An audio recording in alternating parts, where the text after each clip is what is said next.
Écoutez, nous remercions déjà l'initiative portée par Mohamed El-Amin Fall.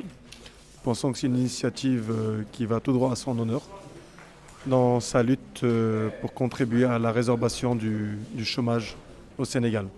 Donc avec mes pairs chefs d'entreprise, que ce soit M. Kawar, M. Zampalegré, nous avons pris l'engagement de prendre au minimum 10 stagiaires rémunérés dans le cadre de leur première insertion professionnelle dans le monde de l'emploi. Vous savez, le monde de l'emploi, il y a un parcours initiatique où le premier marchepied est le stage.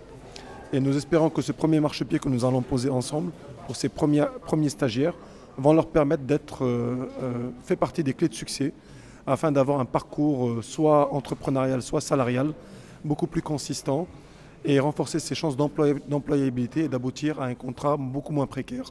Donc à l'aboutissement d'un CDI, comme tout jeune souhaite avoir soit un CDI, soit créer sa propre entreprise. Je pense qu'on ne peut pas être dans le secteur privé et dans l'économie et ne penser qu'à notre résultat financier. Que l'ensemble des problématiques qui touchent l'économie dans lesquelles nous exerçons nos activités doivent interpeller chacun des acteurs, qu'ils soient privés ou publics. Nous devons venir en complément des efforts initiés par le gouvernement, mais sans y soustraire aussi leur valeur ajoutée. La valeur ajoutée de l'État, c'est de mettre les cadres juridiques et légaux nécessaires à ce que nous, entreprises privées, nous donnons le plein effet à la résorption du chômage.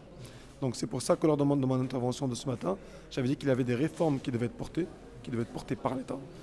Bien sûr avec la collaboration du secteur privé dans des ateliers bien spécifiques pour identifier les points d'achoppement qui n'ont pas permis, qui ont été défaillants au niveau des codes à résorber le chômage. Donc il faut identifier ces points d'achoppement-là, les résoudre, apporter les solutions nécessaires, aussi bien publiques que privées, parce que chacun a un point de vue qui peut être différent.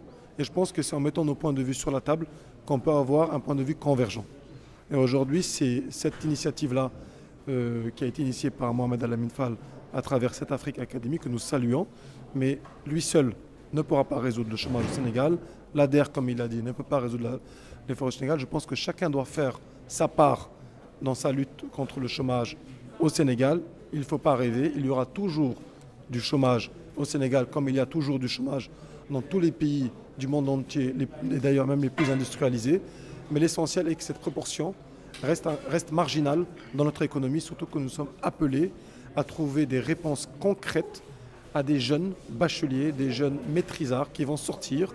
Et nous avons aujourd'hui un changement de pyramide des âges au Sénégal où la problématique va s'amplifier, puisqu'on aura tout de suite une masse critique de jeunes qui vont se trouver sur le marché de l'emploi, à rechercher un emploi et auquel il faudra trouver une réponse concrète, pragmatique et rapide.